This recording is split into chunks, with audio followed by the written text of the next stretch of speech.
The a couple of things. Some of the chats that are going on. It'd be good for us to interact with. We're talking about practices, and as lying underneath some of the things that we're aware of and noticing in these stories. And Benedict has come up along with the Benedict Option book.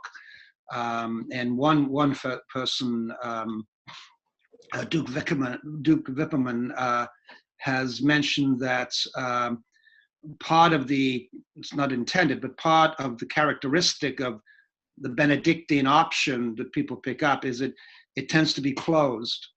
Whereas if you take, for example, the Celtic monasticism, it's porous.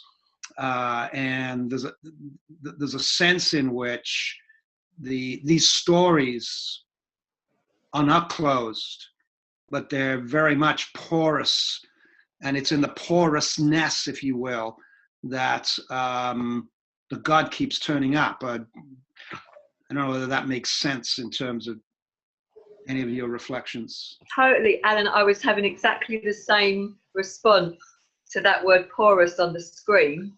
And I think it not just describes the intention, but some of the challenge.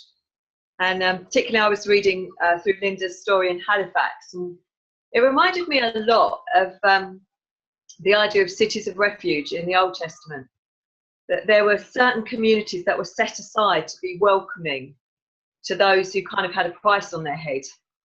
And I was thinking about the challenge it must be to be the remainers in those communities where people are coming in with a great deal of need, not expected to follow particular structures or maybe even stay for too long.